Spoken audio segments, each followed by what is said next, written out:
Chapters 28 through 30. Chapter 28. Black Sunday. In March of the year of grace 1918 there was one week into which must have crowded more of searing human agony than any 7 days had ever held before in the history of the world. And in that week there was one day when all humanity seemed nailed to the cross. On that day the whole planet must have been agroan with universal convulsion. Everywhere the hearts of men were failing them for fear. It dawned calmly and coldly and greyly at Ingleside. Mrs. Blythe and Rilla and Miss Oliver made ready for church in a suspense tempered by hope and confidence. The doctor was away, having been summoned during the wee sma's to the Marwood household in Upper Glen, where a little war bride was fighting gallantly on her own battleground to give life, not death, to the world. Susan announced that she meant to stay home that morning, a rare decision for Susan. "But I would rather not go to church this morning, Mrs. Dr. dear," she explained. "If Whiskers-on-the-Moon were there, and I saw him looking holy and pleased, as he always looks when he thinks the Huns are winning, I fear I would lose my patience and my sense of decorum and hurl a Bible or hymn book at him, thereby disgracing myself and the sacred edifice. No, Mrs. Dr. dear, I shall stay home from church till the tide turns, and pray hard here. I think I might as well stay home too, for all the good church will do me today," Miss Oliver said to Rilla, as they walked down the hard-frozen red road to the church. "I can think of nothing but the question, does the line still hold?" "Next Sunday will be Easter," said Rilla. "Will it herald death or life to our cause?" Mr. Meredith preached that morning from the text, "He that endureth to the end shall be saved," and hope and confidence rang through his inspiring sentences. Rilla, looking up at the memorial tablet on the wall above their pew, sacred to the memory of Walter Cuthbert Blythe, felt herself lifted out of her dread and filled anew with courage. Walter could not have laid down his life for naught. His had been the gift of prophetic vision, and he had foreseen victory. She would cling to that belief. The line would hold. In this renewed mood she walked home from church almost gaily. The others too were hopeful, and all went smiling into Ingleside.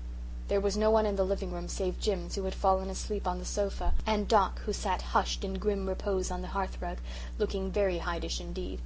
No one was in the dining room either, and stranger still, no dinner was on the table, which was not even set. Where was Susan? "Can she have taken ill?" exclaimed Mrs. Blythe anxiously. "I thought it strange that she did not want to go to church this morning." The kitchen door opened and Susan appeared on the threshold with such a ghastly face that Mrs. Blythe cried out in sudden panic, "Susan, what is it?" "The British line is broken and the German shells are falling on Paris," said Susan dully. The three women stared at each other, stricken. "It's not true.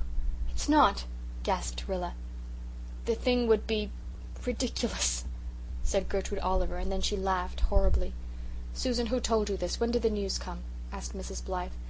"I got it over the long-distance phone from Charlottetown half an hour ago," said Susan. "The news came to town late last night. It was Dr. Holland phoned it out, and he said it was only too true. Since then I have done nothing, Mrs. Dr. dear. I am very sorry dinner is not ready. It is the first time I have been so remiss. If you will be patient I will soon have something for you to eat. But I am afraid I let the potatoes burn." "Dinner? Nobody wants any dinner, Susan," said Mrs. Blythe wildly. "Oh, this thing is unbelievable. It must be a nightmare." "Paris is lost. France is lost. The war is lost," gasped Rilla, amid the utter ruins of hope and confidence and belief. "Oh God," moaned Gertrude Oliver, walking about the room and wringing her hands. "Oh God!" Nothing else. No other words. Nothing but that age-old plea. The old cry of supreme agony and appeal, from the human heart whose every human staff has failed it. "Is God dead?" asked a startled little voice from the doorway of the living room. Jims stood there, flushed from sleep, his big brown eyes filled with dread. Oh, Willa, is God dead?" Miss Oliver stopped walking and exclaiming, and stared at Jims, in whose eyes tears of fright were beginning to gather. Rilla ran to his comforting, while Susan bounded up from the chair upon which she had dropped. "No," she said briskly, with a sudden return of her real self. "No, God isn't dead, nor Lloyd George either. We were forgetting that, Mrs. Dr. dear. Don't cry, little Kitchener. Bad as things are, they might be worse. The British line may have broken, but the British Navy is not. Let us tie to that. I will take a brace and get up a bite to eat, for strength we must have." They made a pretence of eating Susan's bite, but it was only a pretence. Nobody at Ingleside ever forgot that black afternoon. Gertrude Oliver walked the floor. They all walked the floor, except Susan, who got out her grey war sock. "Mrs. Dr. dear, I must knit on Sunday at last. I have never dreamed of doing it before, for say what might be said, I have considered it was a violation of the third commandment. But whether it is or whether it is not, I must knit today or I shall go mad." "Knit if you can, Susan," said Mrs. Blythe restlessly. "I would knit if I could, but I cannot. I cannot." "If we could only get fuller information," moaned Rilla. "There might be something to encourage us, if we knew all." "We know that the Germans are shelling Paris," said Miss Oliver bitterly. "In that case they must have smashed through everywhere and be at the very gates. No, we have lost. Let us face the fact as other peoples in the past have had to face it. Other nations with right on their side have given their best and bravest and gone down to defeat in spite of it. Ours is but one more to baffled millions who have gone before." "I won't give up like that," cried Rilla, her pale face suddenly flushing. "I won't despair. We are not conquered. No, if Germany overruns all France we are not conquered. I am ashamed of myself for this hour of despair. You won't see me slump again like that. I'm going to ring up town at once and ask for particulars." But town could not be got. The long-distance operator there was submerged by similar calls from every part of the distracted country. Rilla finally gave up and slipped away to Rainbow Valley. There she knelt down on the withered grey grasses in the little nook where she and Walter had had their last talk together, with her head bowed against the mossy trunk of a fallen tree. The sun had broken through the black clouds and drenched the valley with a pale golden splendour. The bells on the tree lovers twinkled elfinly and fitfully in the gusty March wind. "Oh, God, give me strength," she whispered, "just strength and courage." Then, like a child, she clasped her hands together and said, as simply as Jims could have done, "Please send us better news tomorrow." She knelt there a long time, and when she went back to Ingleside she was calm and resolute. The doctor had arrived home, tired but triumphant, little Douglas Haig Marwood having made a safe landing on the shores of time. Gertrude was still pacing restlessly, but Mrs. Blythe and Susan had reacted from the shock, and Susan was already planning a new line of defence for the Channel ports. "As long as we can hold them," she declared, "the situation is saved. Paris has really no military significance." "Don't," said Gertrude sharply, as if Susan had run something into her. She thought the old worn phrase, "no military significance," nothing short of ghastly mockery under the circumstances, and more terrible to endure than the voice of despair would have been. "I heard up at Marwood's of the line being broken," said the doctor, "but this story of the Germans shelling Paris seems to be rather incredible. Even if they broke through, they were 50 miles from Paris at the nearest point, and how could they get their artillery close enough to shell it in so short a time? Depend upon it, girls, that part of the message can't be true. I'm going to try a long-distance call to town myself." The doctor was no more successful than Rilla had been, but his point of view cheered them all a little, and helped them through the evening. At 9 o'clock a long-distance message came through at last that helped them through the night. "The line broke only in one place before St. Quentin," said the doctor as he hung up the receiver, "and the British troops are retreating in good order. That's not so bad. As for the shells that are falling on Paris, they are coming from a distance of 70 miles, from some amazing long-range gun the Germans have invented and sprung with the opening offensive. That is all the news to date, and Dr. Holland says it is reliable." "It would have been dreadful news yesterday," said Gertrude, "but compared to what we heard this morning it is almost like good news. But still," she added, trying to smile, "I am afraid I will not sleep much tonight." "There is one thing to be thankful for at any rate, Miss Oliver dear," said Susan, "and that is that Cousin Sophia did not come in today. I really could not have endured her on top of all the rest." End of chapter 28. Chapter 29. Wounded and Missing. "Battered but not broken" was the headline in Monday's paper, and Susan repeated it over and over to herself as she went about her work. The gap caused by the St. Quentin disaster had been patched up in time, but the Allied line was being pushed relentlessly back from the territory they had purchased in 1917 with 500,000 lives. On Wednesday the headline was "British and French check Germans," but still the retreat went on. Back and back and back. Where would it end? Would the line break again, this time disastrously? On Saturday the headline was "Even Berlin admits offensive checked," and for the first time in that terrible week the Ingleside folk dared to draw a long breath. "Well, we have got 1 week over. Now for the next," said Susan staunchly. "I feel like a prisoner on the rack when they stop turning it," Miss Oliver said to Rilla as they went to church on Easter morning. "But I am not off the rack. The torture may begin again at any time." "I doubted God last Sunday," said Rilla, "but I don't doubt him today. Evil cannot win. Spirit is on our side, and it is bound to outlast flesh." Nevertheless, her faith was often tried in the dark spring that followed. Armageddon was not, as they had hoped, a matter of a few days. It stretched out into weeks and months. Again and again Hindenburg struck his savage, sudden blows with alarming though futile success. Again and again the military critics declared the situation extremely perilous. Again and again Cousin Sophia agreed with the military critics. "If the Allies go back 3 miles more, the war is lost," she wailed. "Is the British Navy anchored in those 3 miles?" demanded Susan scornfully. "It is the opinion of a man who knows all about it," said Cousin Sophia solemnly. "There is no such person," retorted Susan. "As for the military critics, they do not know one blessed thing about it any more than you or I. They have been mistaken times out of number. Why do you always look on the dark side, Sophia Crawford?" "Because there ain't any bright side, Susan Baker." "Oh, is there not? It is the 20th of April, and Hindy is not in Paris yet, although he said he would be there by April 1st. Is that not a bright spot at least?" "It is my opinion that the Germans will be in Paris before very long, and more than that, Susan Baker, they will be in Canada." "Not in this part of it. The Huns shall never set foot in Prince Edward Island as long as I can handle a pitchfork," declared Susan, looking and feeling quite equal to routing the entire German army single-handed. "No, Sophia Crawford. To tell you the plain truth, I am sick and tired of your gloomy predictions. I do not deny that some mistakes have been made. The Germans would never have got back Passchendaele if the Canadians had been left there, and it was bad business trusting to those Portuguese at the Lys River. But that is no reason why you or anyone should go about proclaiming the war is lost. I do not want to quarrel with you, least of all at such a time as this, but our morale must be kept up, and I am going to speak my mind out plainly and tell you that if you cannot keep from such croaking, your room is better than your company." Cousin Sophia marched home in high dudgeon to digest her affront, and did not reappear in Susan's kitchen for many weeks. Perhaps it was just as well, for they were hard weeks, when the Germans continued to strike, now here, now there, and seemingly vital points fell to them at every blow. And one day in early May, when wind and sunshine frolicked in Rainbow Valley, and the maple grove was golden green and the harbour all blue and dimpled and white-capped, the news came about Jem. There had been a trench raid on the Canadian front, a little trench raid so insignificant that it was never even mentioned in the dispatches, and when it was over, Lieutenant James Blythe was reported wounded and missing. "I think this is even worse than the news of his death would have been," moaned Rilla through her white lips that night. "No, no, missing leaves a little hope, Rilla," urged Gertrude Oliver. "Yes, torturing, agonized hope that keeps you from ever becoming quite resigned to the worst," said Rilla.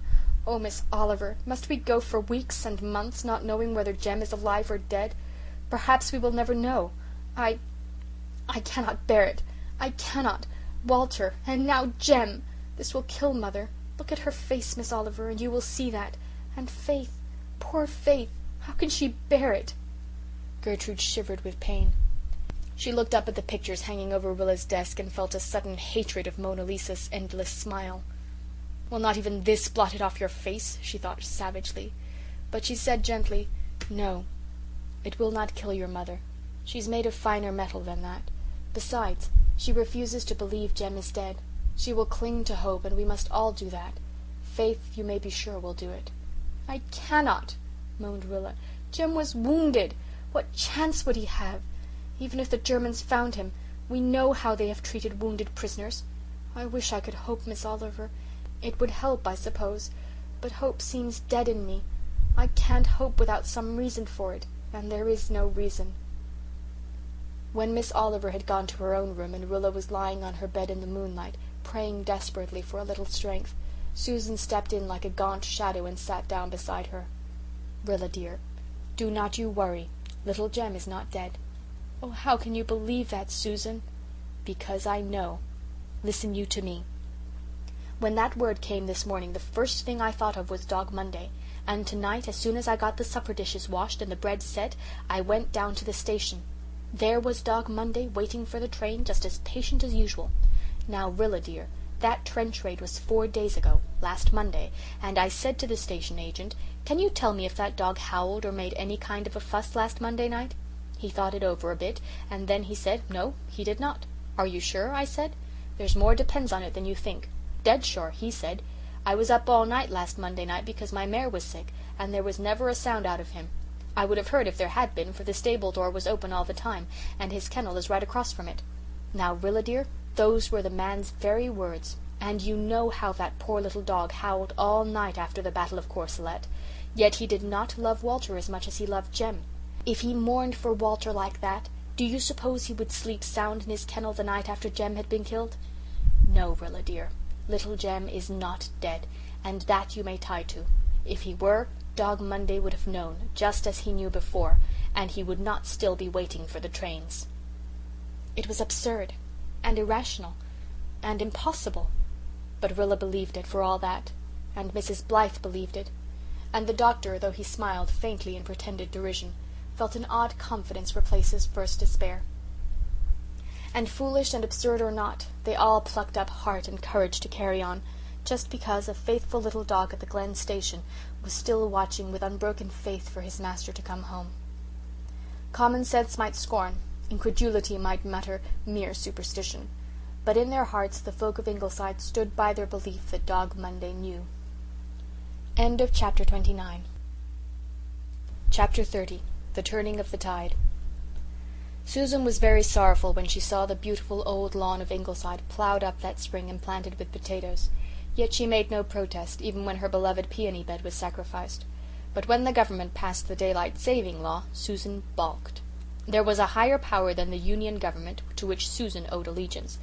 "Do you think it right to meddle with the arrangements of the Almighty?" she demanded indignantly of the doctor. The doctor, quite unmoved, responded that the law must be observed, and the Ingleside clocks were moved on accordingly. But the doctor had no power over Susan's little alarm. "I bought that with my own money, Mrs. Doctor dear," she said firmly, "and it shall go on God's time and not Borden's time." Susan got up and went to bed by God's time, and regulated her own goings and comings by it. She served the meals under protest by Borden's time, and she had to go to church by it, which was the crowning injury. But she said her prayers by her own clock, and fed the hens by it, so that there was always a furtive triumph in her eye when she looked at the doctor. She had got the better of him by so much at least. "Whiskers-on-the-Moon is very much delighted with this daylight-saving business," she told him one evening.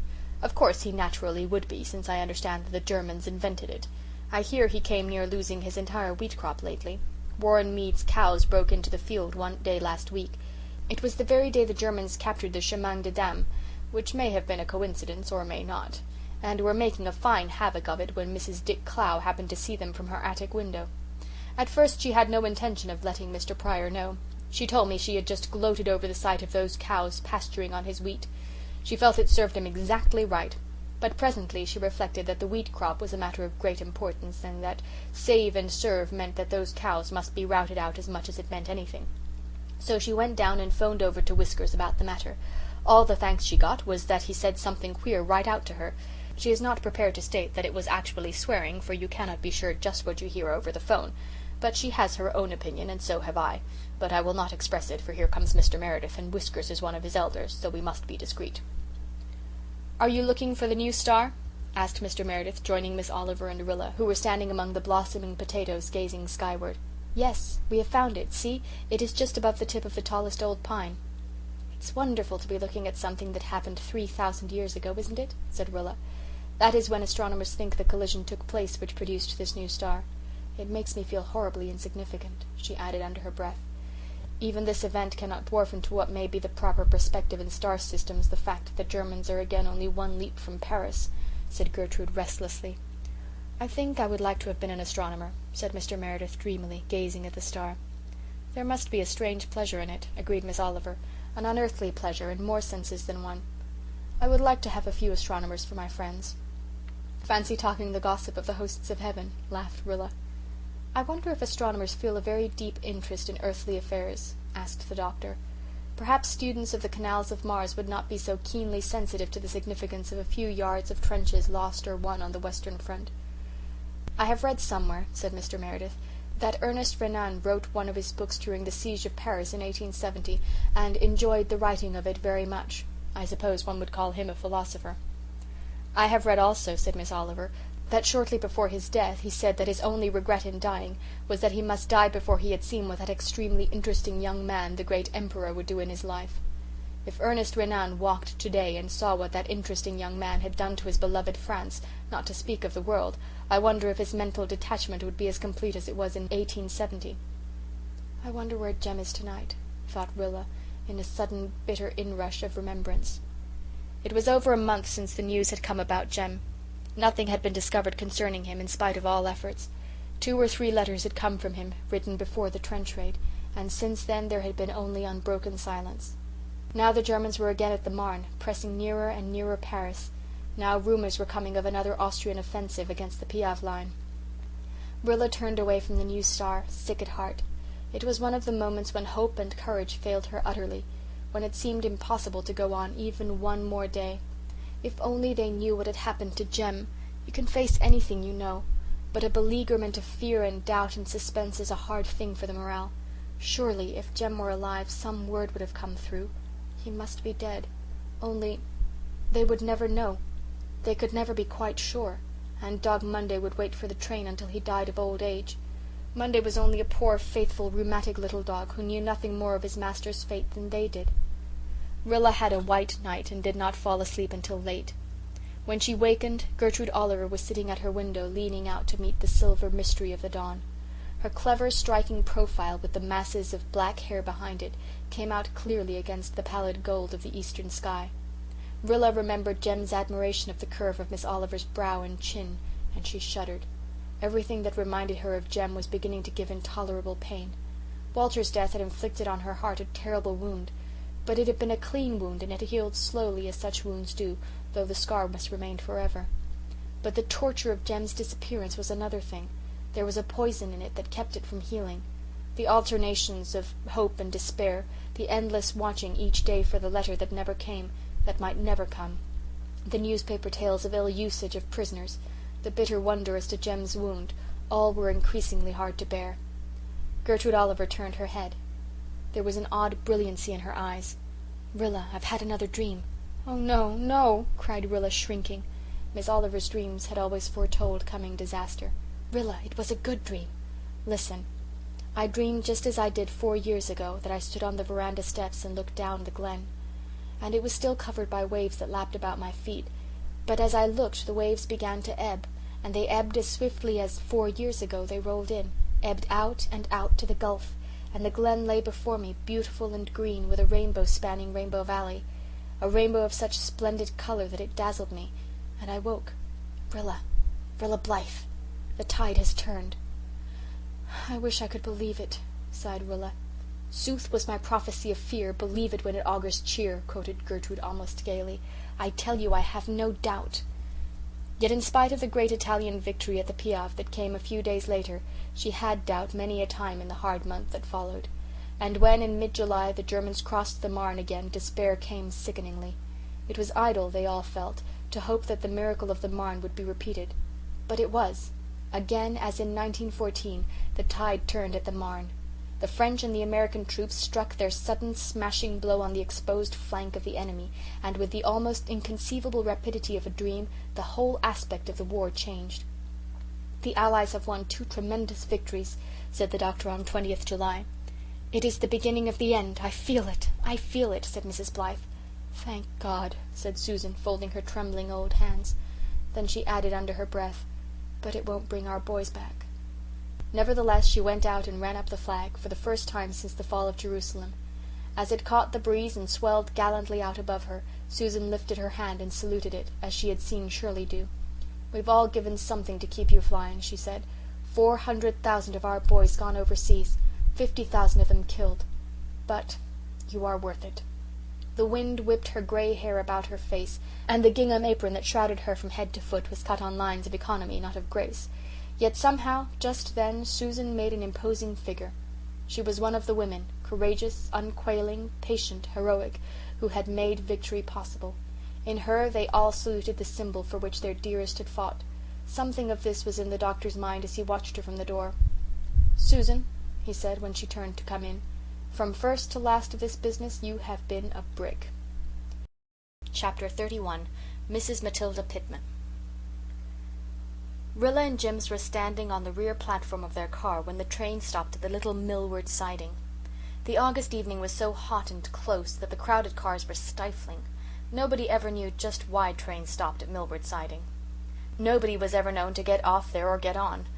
There was only one house nearer to it than 4 miles, and it was surrounded by acres of blueberry barrens and scrub spruce trees. Rilla was on her way into Charlottetown to spend the night with a friend and the next day in Red Cross shopping. She had taken Jims with her, partly because she did not want Susan or her mother to be bothered with his care, partly because of a hungry desire in her heart to have as much of him as she could before she might have to give him up forever. James Anderson had written to her not long before this. He was wounded and in the hospital. He would not be able to go back to the front, and as soon as he was able he would be coming home for Jims. Rilla was heavy-hearted over this, and worried also. She loved Jims dearly and would feel deeply giving him up in any case. But if Jim Anderson were a different sort of a man, with a proper home for the child, it would not be so bad. But to give Jims up to a roving, shiftless, irresponsible father, however kind and good-hearted he might be, and she knew Jim Anderson was kind and good-hearted enough, was a bitter prospect to Rilla. It was not even likely Anderson would stay in the Glen. He had no ties there now. He might even go back to England. She might never see her dear, sunshiny, carefully brought-up little Jims again. With such a father, what might his fate be? Rilla meant to beg Jim Anderson to leave him with her, but, from his letter, she had not much hope that he would. If he would only stay in the Glen, where I could keep an eye on Jims and have him often with me, I wouldn't feel so worried over it, she reflected. But I feel sure he won't, and Jims will never have any chance. And he's such a bright little chap. He has ambition wherever he got it, and he isn't lazy. But his father will never have a cent to give him any education or start in life. Jims, my little war baby, whatever is going to become of you?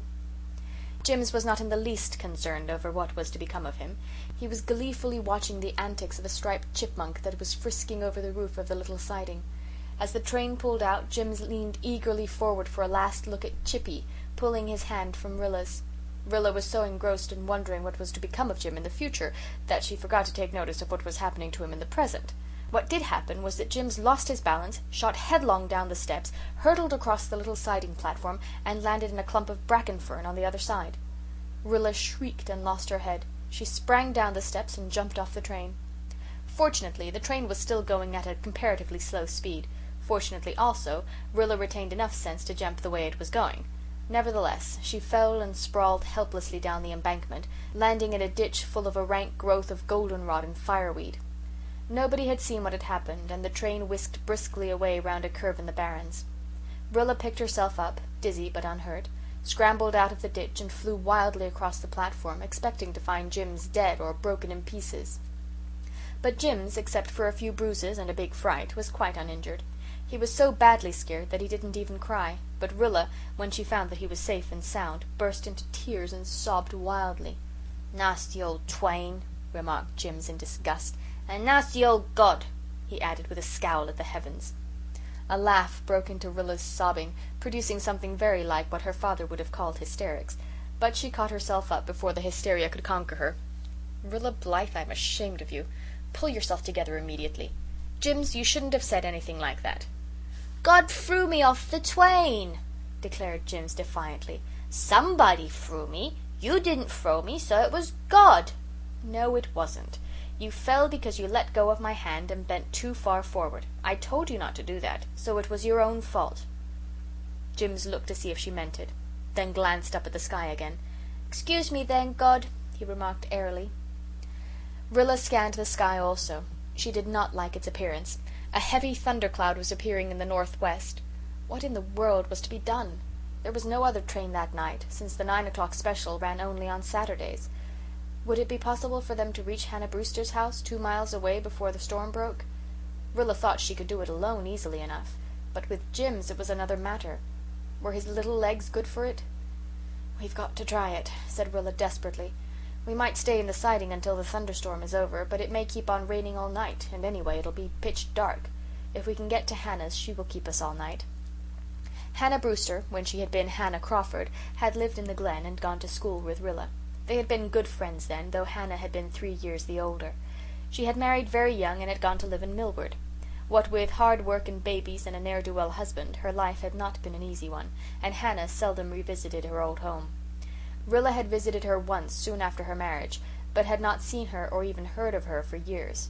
She knew, however, that she and Jims would find welcome and harbourage in any house where rosy-faced, open-hearted, generous Hannah lived. For the first mile they got on very well, but the second one was harder. The road, seldom used, was rough and deep-rutted. Jims grew so tired that Rilla had to carry him for the last quarter. She reached the Brewster house, almost exhausted, and dropped Jims on the walk with a sigh of thankfulness. The sky was black with clouds. The first heavy drops were beginning to fall, and the rumble of thunder was growing very loud. Then she made an unpleasant discovery. The blinds were all down and the doors locked. Evidently the Brewsters were not at home. Rilla ran to the little barn. It, too, was locked. No other refuge presented itself. The bare, whitewashed little house had not even a veranda or porch. It was almost dark now, and her plight seemed desperate. "I'm going to get in if I have to break a window," said Rilla resolutely. "Hannah would want me to do that. She'd never get over it if she heard I came to our house for refuge in a thunderstorm and couldn't get in."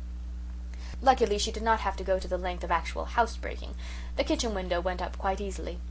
Rilla lifted Jims in and scrambled through herself, just as the storm broke in good earnest. "Oh, see all the little pieces of thunder!" cried Jims in delight as the hail danced in after them. Rilla shut the window and with some difficulty found and lighted a lamp. They were in a very snug little kitchen. Opening off it on one side was a trim, nicely furnished parlour, and on the other a pantry, which proved to be well stocked. "I'm going to make myself at home," said Rilla. "I know that is just what Hannah would want me to do. I'll get a little snack for Jims and me, and then if the rain continues and nobody comes home, I'll just go upstairs to the spare room and go to bed.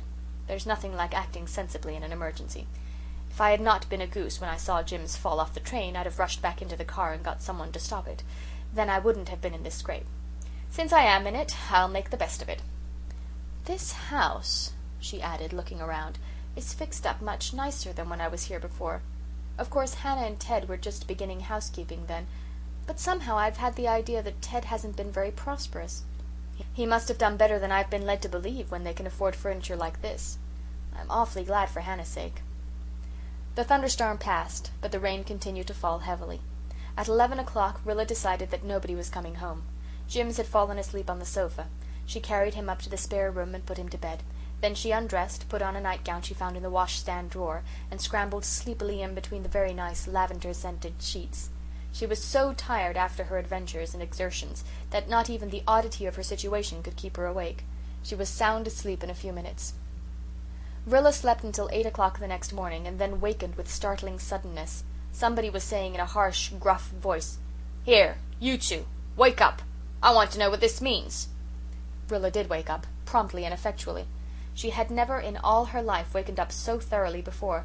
Standing in the room were 3 people, one of them a man, who were absolute strangers to her. The man was a big fellow with a bushy black beard and an angry scowl. Beside him was a woman, a tall, thin, angular person, with violently red hair and an indescribable hat. She looked even crosser and more amazed than the man, if that were possible. In the background was another woman, a tiny old lady who must have been at least 80. She was, in spite of her tininess, a very striking-looking personage. She was dressed in unrelieved black, had snow-white hair, a dead-white face, and snapping, vivid, coal-black eyes. She looked as amazed as the other 2, but Rilla realized that she didn't look cross. Rilla also was realizing that something was wrong, fearfully wrong. Then the man said, more gruffly than ever, "Come now, who are you and what business have you here?" Rilla raised herself on one elbow, looking and feeling hopelessly bewildered and foolish. She heard the old black and white lady in the background chuckle to herself. Well, she must be real, Rilla thought. I can't be dreaming her. Aloud she gasped, "Isn't this Theodore Brewster's place?" "No," said the big woman, speaking for the first time. "This place belongs to us. We bought it from the Brewsters last fall. They moved to Greenvale. Our name is Chapley." Poor Rilla fell back on her pillow, quite overcome. "I beg your pardon," she said. I thought the Brewsters lived here. Mrs. Brewster is a friend of mine. I'm Rilla Blythe, Dr. Blythe's daughter from Glen St. Mary. I was going to town with this little boy, and he fell off the train, and I jumped off after him, and nobody knew of it. I knew we couldn't get home last night, and a storm was coming up. So we came here, and when we found nobody at home, we just got in through the window and made ourselves at home." "So it seems," said the woman sarcastically. "A likely story," said the man. "We weren't born yesterday," added the woman. Madam Black and White didn't say anything, but when the other 2 made their pretty speeches she doubled up in a silent convulsion of mirth, shaking her head from side to side and beating the air with her hands. Rilla, stung by the disagreeable attitude of the Chapleys, regained her self-possession and lost her temper. She sat up in bed and said in her haughtiest voice, "I do not know when you were born or where, but it must have been somewhere where very peculiar manners were taught. If you will have the decency to leave my room, this room, until I can get up and dress, I shall not transgress upon your hospitality," Rilla was killingly sarcastic, "any longer. And I shall pay you amply for the food we have eaten and the night's lodging I have taken." The black and white apparition went through the motion of clapping her hands, but not a sound did she make. Perhaps Mr. Chapley was cowed by Rilla's tone, or perhaps he was appeased at the prospect of payment. At all events, he spoke more civilly. "Well, that's fair. If you pay up, it's all right." "She shall do no such thing as pay you," said Madam Black and White in a surprisingly clear, resolute, authoritative tone of voice. "If you haven't got any shame for yourself, Robert Chapley, you've got a mother-in-law who can be ashamed for you. No strangers shall be charged for room and lodging in any house where Mrs. Matilda Pitman lives. Remember that, though I may have come down in the world, I haven't quite forgot all decency for all that. I knew you was a skinflint when Amelia married you, and you've made her as bad as yourself, but Mrs. Matilda Pitman has been boss for a long time, and Mrs. Matilda Pitman will remain boss. Here, you, Robert Chapley, take yourself out of here and let that girl get dressed. And you, Amelia, go downstairs and cook a breakfast for her." Never in all her life had Rilla seen anything like the abject meekness with which those two big people obeyed that might. They went without word or look of protest. As the door closed behind them, Mrs. Matilda Pitman laughed silently and rocked from side to side in her merriment. "Ain't it funny?" she said. "I mostly lets them run the length of their tether, but sometimes I has to pull them up, and then I does it with a jerk. They don't dast aggravate me because I've got considerable hard cash, and they're afraid I won't leave it all to them. Neither I will. I'll leave 'em some, but some I won't, just to vex 'em. I haven't made up my mind where I will leave it, but I'll have to soon, for at 80 a body is living on borrowed time. Now, you can take your time about dressing, my dear, and I'll go down and keep them mean scallywags in order. That's a handsome child you have there. Is he your brother?" "No, he's a little war baby I've been taking care of because his mother died and his father was overseas," answered Rilla in a subdued tone. "War baby? Humph! Well, I'd better skin out of here before he wakes up, or he'll likely start crying. Children don't like me. Never did. I can't recollect any youngster ever coming near me of its own accord. Never had any of my own. Amelia was my stepdaughter. Well, it saved me a world of bother. If kids don't like me, I don't like them, so that's an even score. But that certainly is a handsome child." Jims chose this moment for waking up. He opened his big brown eyes and looked at Mrs. Matilda Pitman unblinkingly. Then he sat up, dimpled deliciously, pointed to her, and said solemnly to Rilla, "Pretty lady, Willa, pretty lady." Mrs. Matilda Pitman smiled. Even 80-odd is sometimes vulnerable in vanity.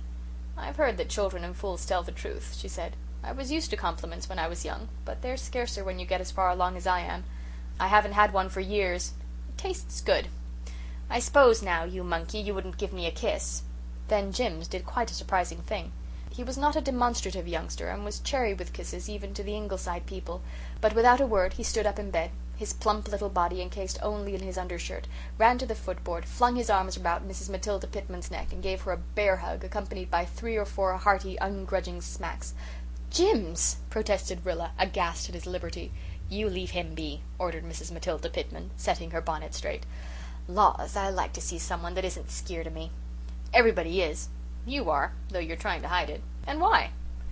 Of course, Robert and Amelia are, because I make 'em skeered on purpose. But folks always are, no matter how civil I be to them. Are you going to keep this child?" "I'm afraid not. His father is coming home before long." "Is he any good? The father, I mean." "Well, he's kind and nice, but he's poor, and I'm afraid he always will be," faltered Rilla. "I see.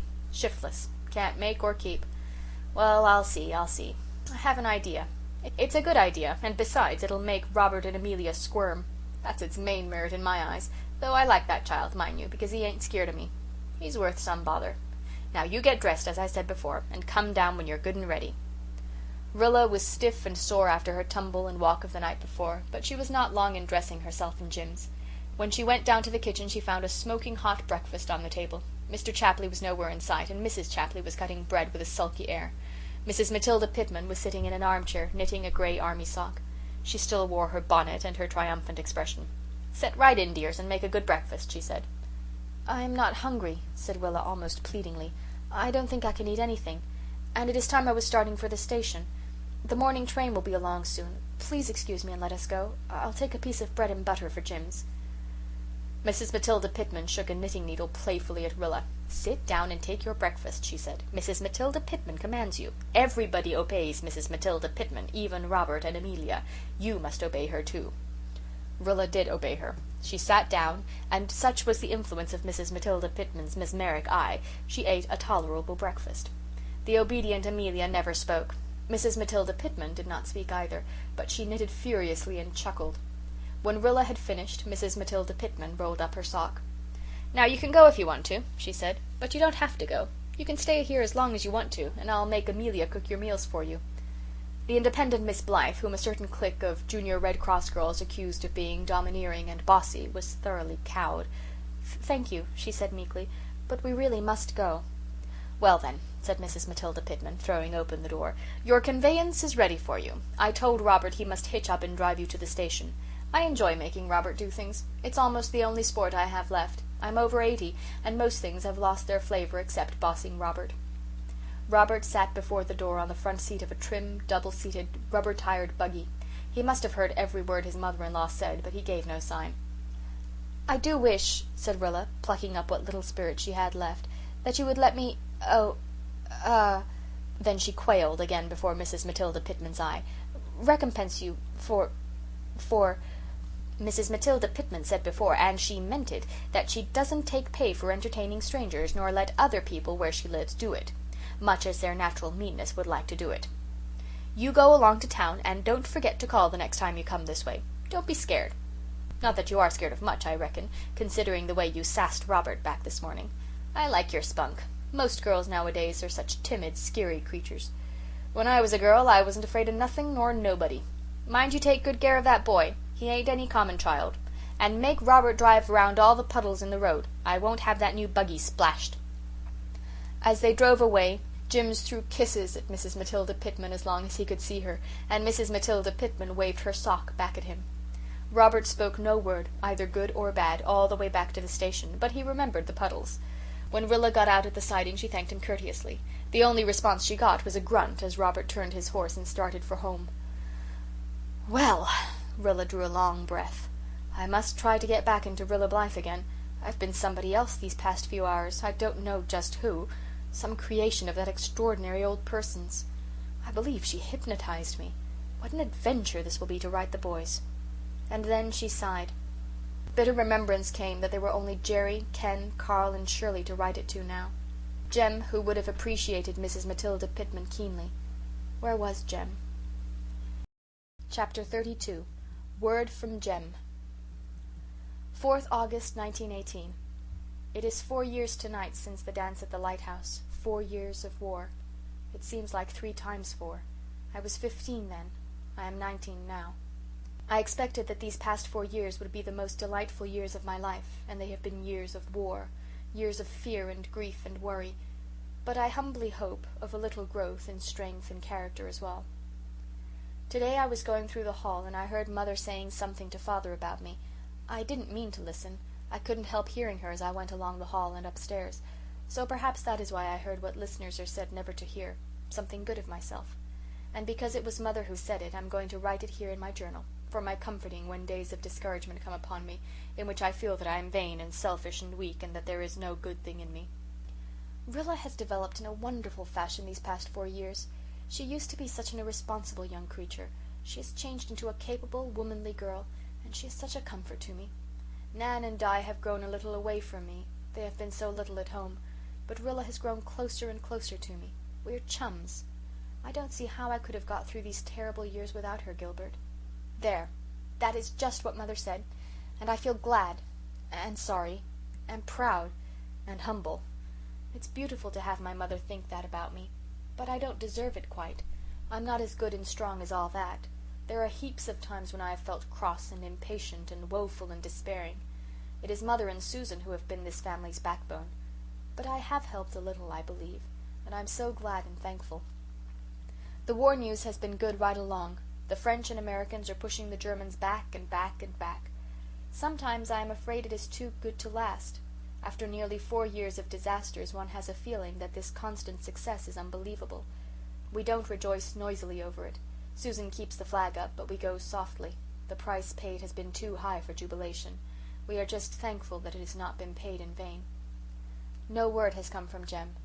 We hope, because we dare not do anything else. But there are hours when we all feel, though we never say so, that such hoping is foolishness. These hours come more and more frequently as the weeks go by, and we may never know. That is the most terrible thought of all. I wonder how Faith is bearing it. To judge from her letters, she has never for a moment given up hope, but she must have had her dark hours of doubt like the rest of us. 20th August 1918. The Canadians have been in action again, and Mr. Meredith had a cable today saying that Carl had been slightly wounded and is in the hospital. It did not say where the wound was, which is unusual, and we all feel worried. There is news of a fresh victory every day now. 30th August 1918. The Merediths had a letter from Carl today. His wound was only a slight one, but it was in his right eye, and the sight is gone forever. "One eye is enough to watch bugs with," Carl writes cheerfully, "and we know it might have been, oh, so much worse, if it had been both eyes. But I cried all the afternoon after I saw Carl's letter.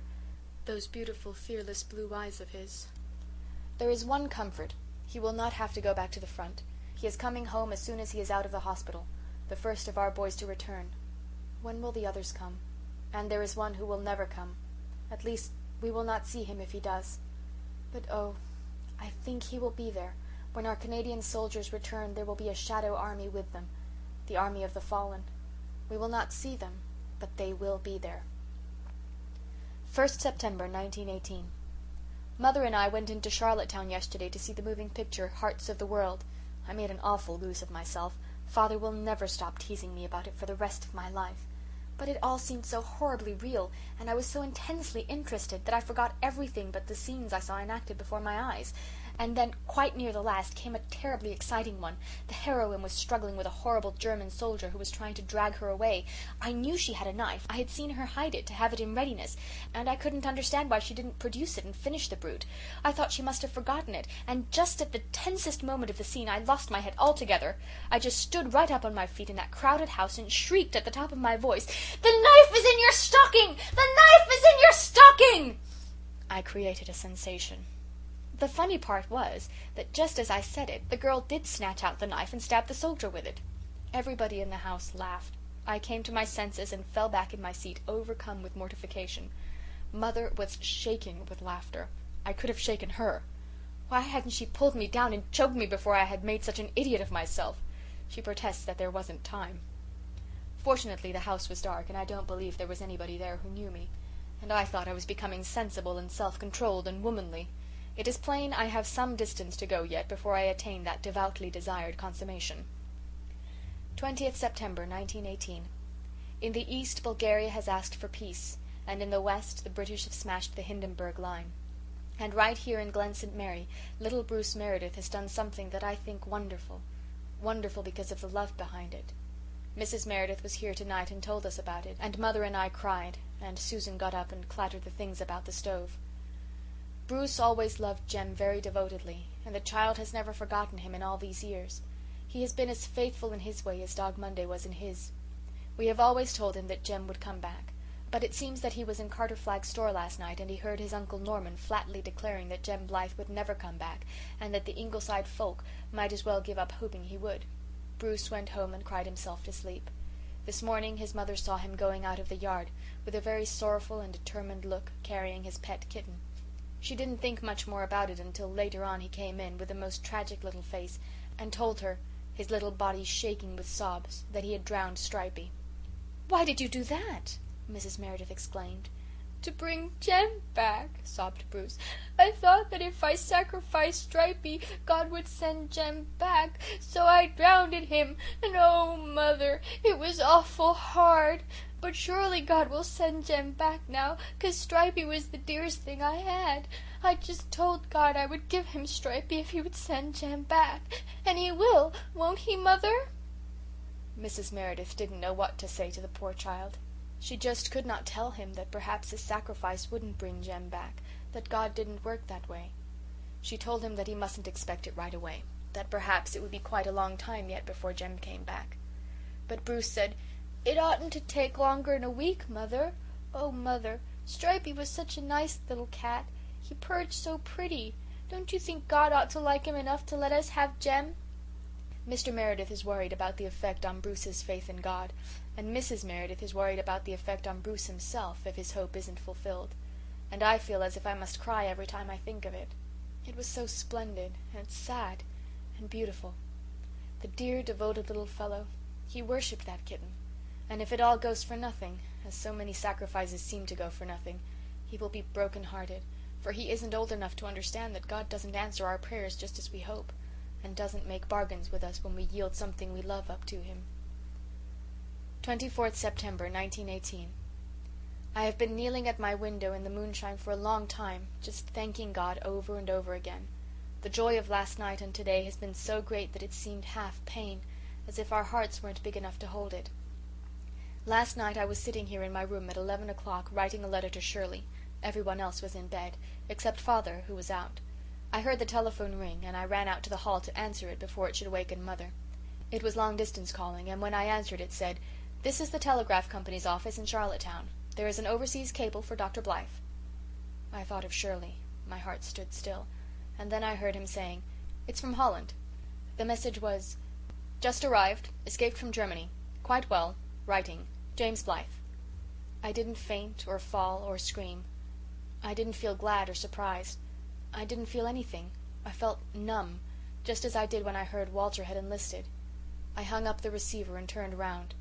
Mother was standing in her doorway. She wore her old rose kimono, and her hair was hanging down her back in a long, thin braid, and her eyes were shining. She looked just like a young girl. "There's word from Jem?" she said. How did she know? I hadn't said a word at the phone except yes, yes, yes. She says she doesn't know how she knew, but she did know. She was awake and she heard the ring, and she knew that there was word from Jem. "He's alive. He's well. He's in Holland," I said. Mother came out into the hall and said, "I must get your father on the phone and tell him. He's in the Upper Glen." She was very calm and quiet, not a bit like I would have expected her to be. But then I wasn't either. I went and woke up Gertrude and Susan and told them. Susan said, "Thank God," firstly, and secondly she said, "Did I not tell you Dog Monday knew?" and thirdly, "I'll go down and make a cup of tea," and she stalked down in her nightdress to make it. She did make it, and made Mother and Gertrude drink it, but I went back to my room and shut my door and locked it, and I knelt by my window and cried, just as Gertrude did when her great news came. I think I know at last exactly what I shall feel like on the resurrection morning. 4th October 1918. Today Jem's letter came. It has been in the house only 6 hours and it is almost read to pieces. The postmistress told everybody in the Glen it had come, and everybody came up to hear the news. Jem was badly wounded in the thigh, and he was picked up and taken to prison, so delirious with fever that he didn't know what was happening to him or where he was. It was weeks before he came to his senses and was able to write. Then he did write, but it never came. He wasn't treated at all badly at his camp, only the food was poor. He had nothing to eat but a little black bread and boiled turnips, and now and then a little soup with black peas in it. And we sat down every one of those days to 3 good square luxurious meals. He wrote us as often as he could, but he was afraid we were not getting his letters because no reply came. As soon as he was strong enough he tried to escape, but was caught and brought back. A month later he and a comrade made another attempt and succeeded in reaching Holland. Jem can't come home right away. He isn't quite so well as his cable said, for his wound has not healed properly, and he has to go into a hospital in England for further treatment. But he says he will be all right eventually, and we know he is safe and will come back home sometime, and oh, the difference it makes in everything. I had a letter from Jim Anderson today too. He has married an English girl, got his discharge, and is coming right home to Canada with his bride. I don't know whether to be glad or sorry. It will depend on what kind of a woman she is. I had a second letter also of a somewhat mysterious tenor. It is from a Charlottetown lawyer asking me to go in to see him at my earliest convenience in regard to a certain matter connected with the estate of the late Mrs. Matilda Pitman.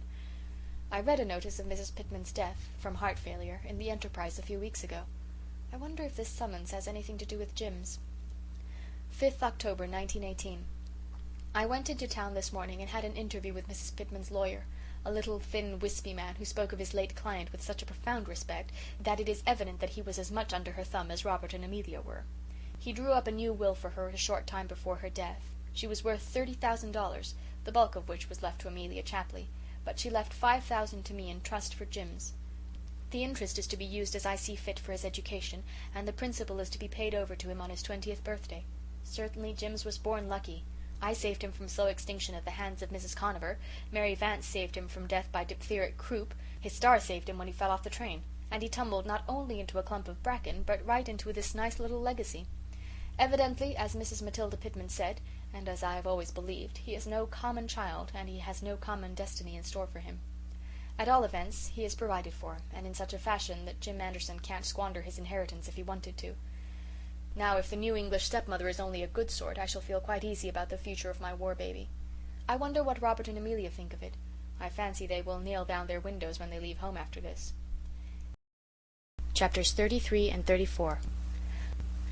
Chapter 33. Victory.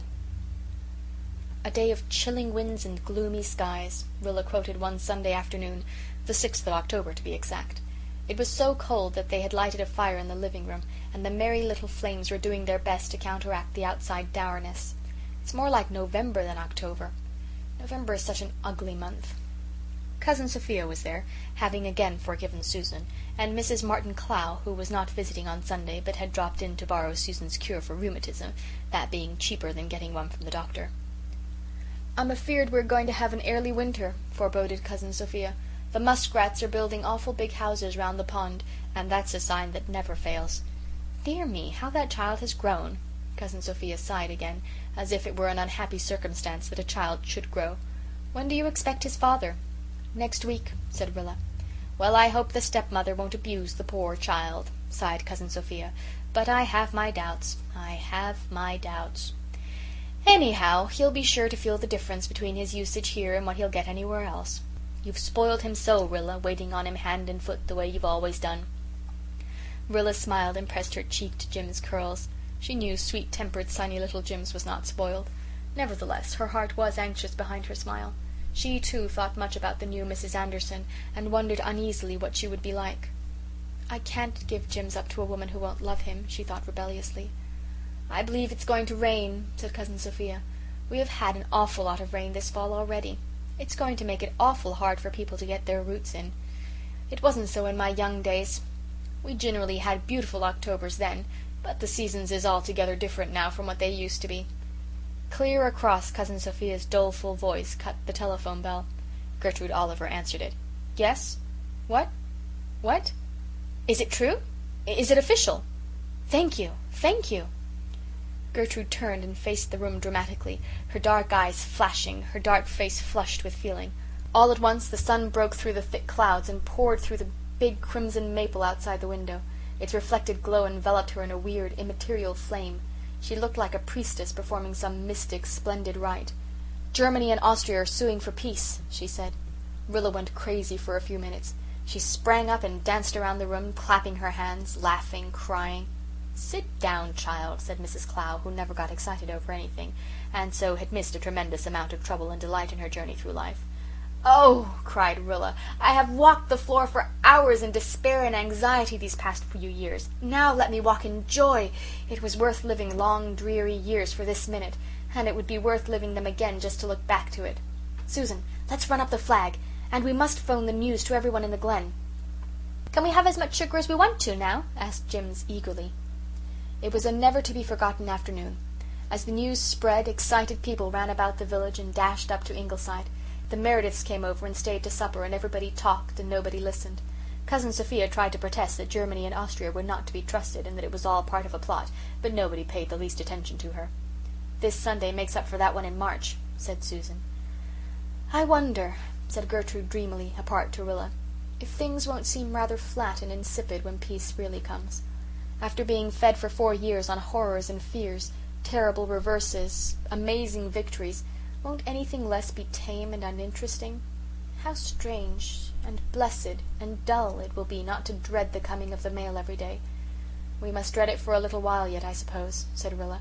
"Peace won't come, can't come, for some weeks yet, and in those weeks dreadful things may happen. My excitement is over. We have won the victory.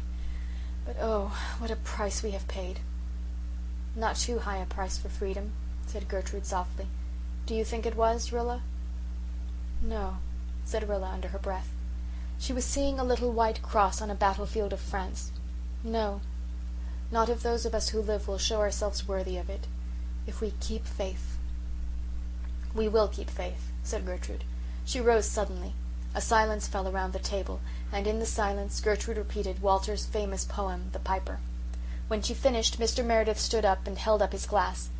"Let us drink," he said, "to the silent army, to the boys who followed when the Piper summoned. For tomorrow they gave their today. Theirs is the victory." End of chapter 33. Chapter 34. Mr. Hyde goes to his own place, and Susan takes a honeymoon. Early in November Jims left Ingleside. Rilla saw him go with many tears, but a heart free from boding. Mrs. Jim Anderson, No. 2, was such a nice little woman that one was rather inclined to wonder at the luck which bestowed her on Jim. She was rosy-faced and blue-eyed and wholesome, with the roundness and trigness of a geranium leaf. Rilla saw at first glance that she was to be trusted with Jims. "I'm fond of children, miss," she said heartily. "I'm used to them. I've left 6 little brothers and sisters behind me. Jims is a dear child, and I must say you've done wonders in bringing him up so healthy and handsome. I'll be as good to him as if he was my own, miss. And I'll make Jim toe the line all right. He's a good worker. All he needs is someone to keep him at it and to take charge of his money.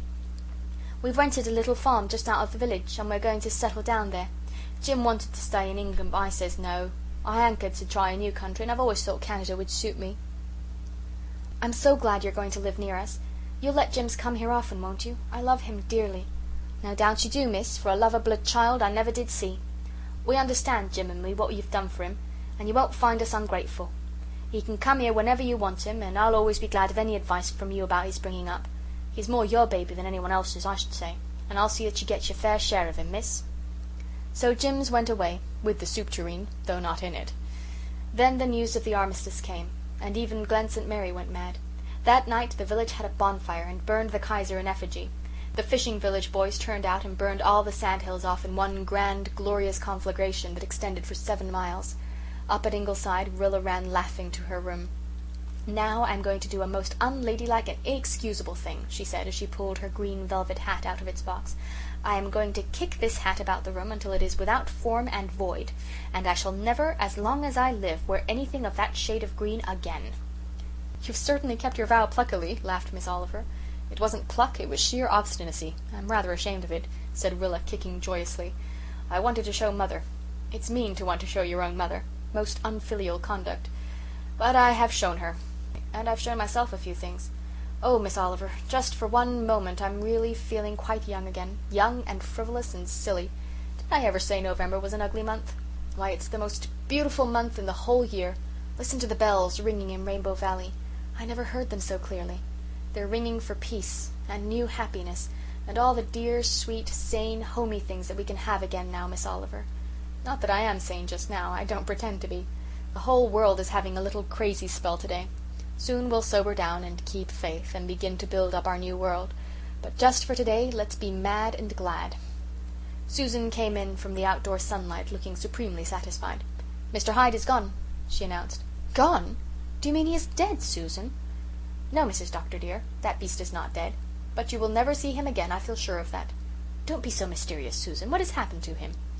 "Well, Mrs. Dr. dear, he was sitting out on the back steps this afternoon. It was just after the news came that the armistice had been signed, and he was looking his hidest. I can assure you he was an awesome-looking beast. All at once, Mrs. Dr. dear, Bruce Meredith came around the corner of the kitchen walking on his stilts. He has been learning to walk on them lately, and came over to show me how well he could do it. Hyde just took a look and one bound carried him over the yard fence. Then he went tearing through the maple grove in great leaps with his ears laid back.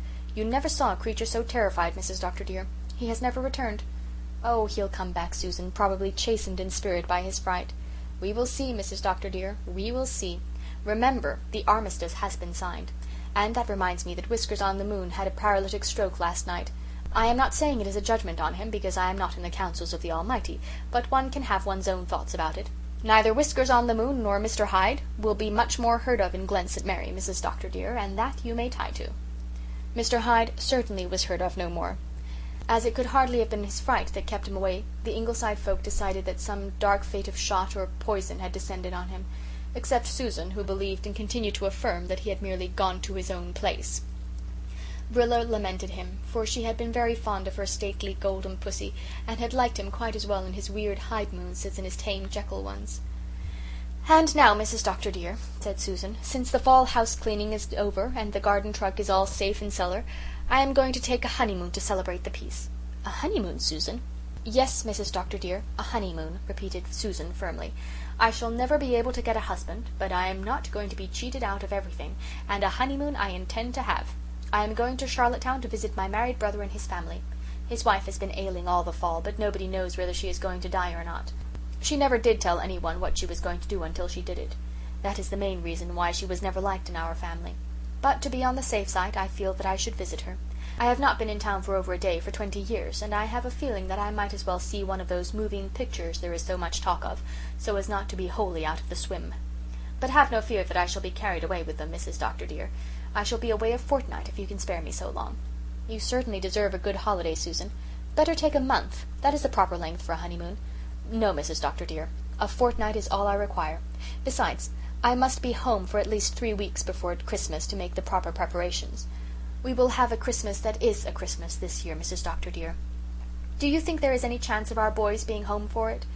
"No, I think not, Susan. Both Jem and Shirley write that they don't expect to be home before spring. It may be even midsummer before Shirley comes.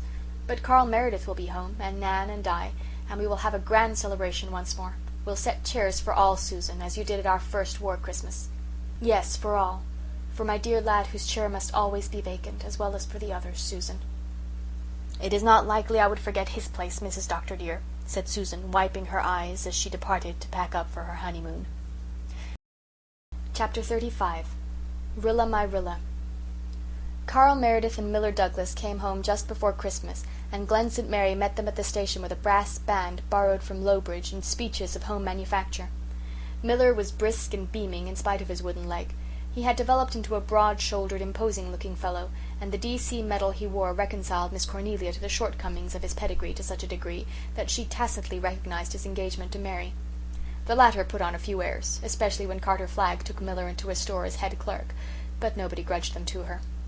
"Of course, farming's out of the question for us now," she told Rilla, "but Miller thinks he'll like storekeeping fine once he gets used to a quiet life again, and Carter Flagg will be a more agreeable boss than old Kitty.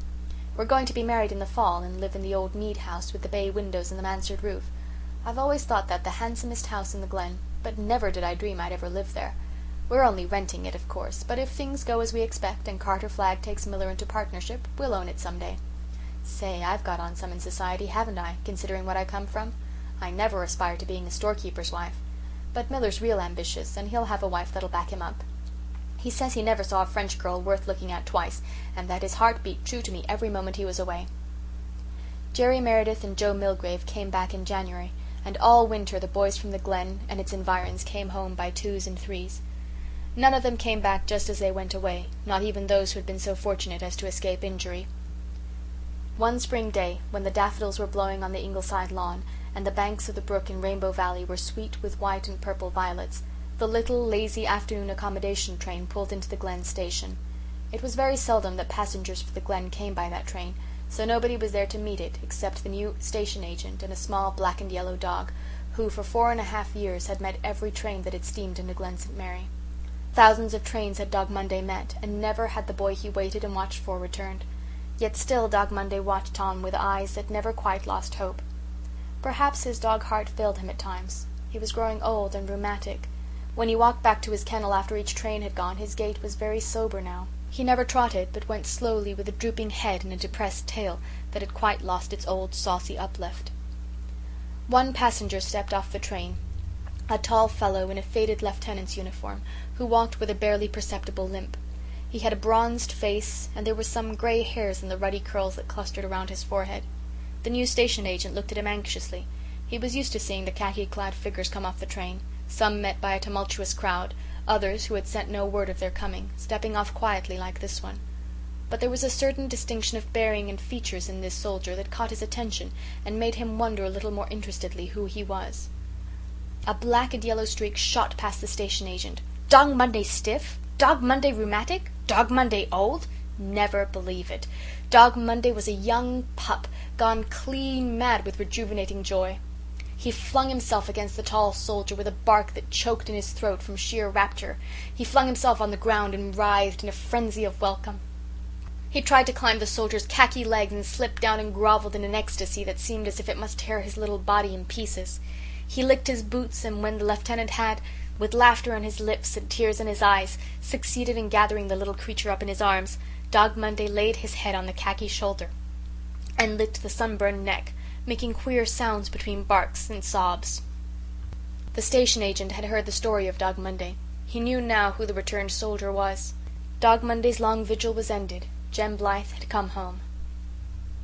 "We are all very happy and sad and thankful," wrote Rilla in her diary a week later, though Susan has not yet recovered, never will recover, I believe, from the shock of having Jem come home the very night she had, owing to a strenuous day, prepared a pick-up supper.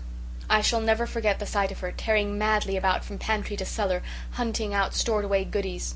Just as if anybody cared what was on the table. None of us could eat anyway. It was meat and drink just to look at Jem. Mother seemed afraid to take her eyes off him lest he vanish out of her sight. It is wonderful to have Jem back, and little Dog Monday. Monday refuses to be separated from Jem for a moment. He sleeps on the foot of his bed and squats beside him at mealtimes. And on Sunday he went to church with him and insisted on going right into our pew, where he went to sleep on Jem's feet. In the middle of the sermon he woke up and seemed to think he must welcome Jem all over again, for he bounded up with a series of barks and wouldn't quiet down until Jem took him up in his arms. But nobody seemed to mind, and Mr. Meredith came and patted his head after the service and said, "Faith and affection and loyalty are precious things wherever they are found. That little dog's love is a treasure, Jem." One night when Jem and I were talking things over in Rainbow Valley, I asked him if he had ever felt afraid at the front. Jem laughed. "Afraid? I was afraid scores of times, sick with fear. I, who used to laugh at Walter when he was frightened. Do you know, Walter was never frightened after he got to the front. Realities never scared him. Only his imagination could do that. His colonel told me that Walter was the bravest man in the regiment. Rilla, I never realized that Walter was dead until I came back home. You don't know how I miss him now. You folks here have got used to it in a sense, but it's all fresh to me. Walter and I grew up together. We were chums as well as brothers. And now, here, in this old valley we loved when we were children, it has come home to me that I'm not going to see him again." Jem is going back to college in the fall, and so are Jerry and Carl. I suppose Shirley will too. He expects to be home in July. Di and Nan will go on teaching. Faith doesn't expect to be home before September. I suppose she will teach then too, for she and Jem can't be married until he gets through his course in medicine. Una Meredith has decided, I think, to take a course in household science at Kingsport, and Gertrude is to be married to her major and is frankly happy about it. Shamelessly happy, she says, but I think her attitude is very beautiful. They are all talking of their plans and hopes, more soberly than they used to do long ago, but still with interest and a determination to carry on and make good in spite of lost years. "We're in a new world," Jem says, "and we've got to make it a better one than the old. That isn't done yet, though some folks seem to think it ought to be. The job isn't finished. It isn't really begun. The old world is destroyed and we must build up the new one. It will be the task of years. I've seen enough of war to realize that we've got to make a world where wars can't happen. We've given Prussianism its mortal wound, but it isn't dead yet, and it isn't confined to Germany either. It isn't enough to drive out the old spirit. We've got to bring in the new." I'm writing down those words of Jem's in my diary so that I can read them over occasionally and get courage from them when moods come when I find it not so easy to keep faith. Rilla closed her journal with a little sigh. Just then she was not finding it easy to keep faith. All the rest seemed to have some special aim or ambition about which to build up their lives. She had none. And she was very lonely, horribly lonely. Jem had come back, but he was not the laughing boy brother who had gone away in 1914, and he belonged to Faith. Walter would never come back. She had not even Jims left. All at once her world seemed wide and empty. That is, it had seemed wide and empty from the moment yesterday when she had read in a Montreal paper a fortnight-old list of returned soldiers, in which was the name of Captain Kenneth Ford. So Ken was home, and he had not even written her that he was coming. He had been in Canada 2 weeks, and she had not had a line from him. Of course he had forgotten, if there was ever anything to forget. A hand-clasp, a kiss, a look, a promise asked under the influence of a passing emotion. It was all absurd. She had been a silly, romantic, inexperienced goose. Well, she would be wiser in the future. Very wise, and very discreet, and very contemptuous of men and their ways. "I suppose I'd better go with Una and take up household science too," she thought, as she stood by her window and looked down through a delicate emerald tangle of young vines on Rainbow Valley, lying in a wonderful lilac light of sunset. There did not seem anything very attractive just then about household science, but with a whole new world waiting to be built, a girl must do something. The doorbell rang. Rilla turned reluctantly stairwards. She must answer it. There was no one else in the house, but she hated the idea of callers just then. She went downstairs slowly and opened the front door. A man in khaki was standing on the steps, a tall fellow with dark eyes and hair and a narrow white scar running across his brown cheek. Rilla stared at him foolishly for a moment. Who was it? She ought to know him. There was certainly something very familiar about him. "Rilla, my Rilla," he said. "Ken!" gasped Rilla. Of course it was Ken. But he looked so much older. He was so much changed.